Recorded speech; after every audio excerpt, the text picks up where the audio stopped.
ভাই রে ভাই, ঝাল হো তো ऐसा हो যা আপনার মন আত্মার হৃদয়কেও পুরো কাঁপিয়ে দেবে।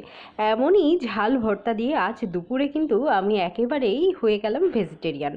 আমি সাধারণত ভেজিটেরিয়ান স্বভাবেরই মানুষ, তবে মাঝে মাঝে রেড মিট খেয়ে থাকি। কারণ রেড মিটটা খেলেই আমার প্রেশারটা বেড়ে যায়, তাই সবজির ওপরেই আমার নির্ভরতা অনেক বেশি। আজ দুপুরে অফিস থেকে এসে ভালোই লাগছিল না, ভাবলাম কি করা যায়।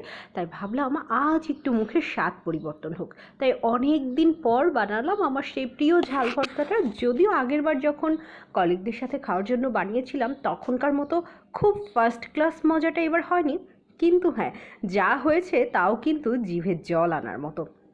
মজাদার এই ভর্তাটার সাথে কী কী খাবার ছিল সেটার একটা ছবি এখন আপনারা দেখে নিন। ছিল কিন্তু অনেক কিছু, টমেটো পোড়া, বেগুন পোড়া, সেই সাথে ছিল পটল পোড়া, দু রকমের শাক সেদ্ধ, তারপর ছিল ঢেঁড়স সিদ্ধ, বরবটি সিদ্ধ, এবং সেই সাথে ছিল আলু সেদ্ধ আর ডিম সেদ্ধ।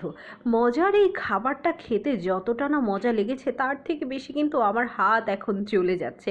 অলরেডি আমার মুখ জ্বলে যাচ্ছিল, পরে দেখলাম আমার মিষ্টি রুমমেট আমার জন্য মজা করে সেমাই রান্না করে রেখেছে। সেই রুমমেটের রান্না করার সেমাইটাই খেয়ে পরে নিজের মুখকে ঠান্ডা করলাম।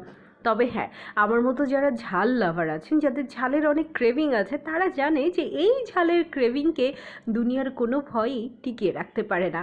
তবে বলতে চাই, এই যে পাহাড়ি যে খাবারের ধরন, যে সেদ্ধ খাবারের সাথে ঝাল দিয়ে ভর্তা দিয়ে খাওয়া, এই খাবারটা কিন্তু সব সবজির সাথে আমি খেয়াল করে দেখেছি ভালো লাগে না। যেমন আপনি ঢেঁড়স সেদ্ধর সাথে এটা খাবেন, খুব মজা পাবেন। আবার আলু সেদ্ধর সাথেও মজা, বেগুন পোড়ানো বা বেগুন সেদ্ধর সাথেও মজা লাগবে, টমেটোর ক্ষেত্রেও সেম।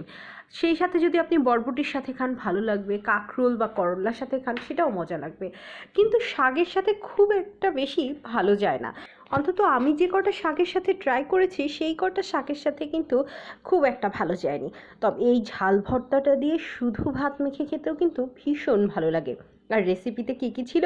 ছিল রসুন, শুকনা মরিচ, শুকনা মরিচের গুঁড়া, জিরা গুঁড়া, সেই সাথে ছিল আরও কিছু হলুদ গুঁড়া এবং সাদা তিল, যেটা এই ঝাল ভর্তার একদম মেন উপকরণ, যা এটা স্বাদকে বদলে দেবে।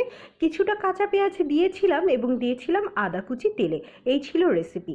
কে কে ঝাল ভর্তা খেয়েছেন, কার কার এইরকম ঝাল ভর্তাটা বেশি প্রিয়, অবশ্যই কমেন্টে জানাবেন। আজকের ভিডিওটা এ পর্যন্তই, টাটা।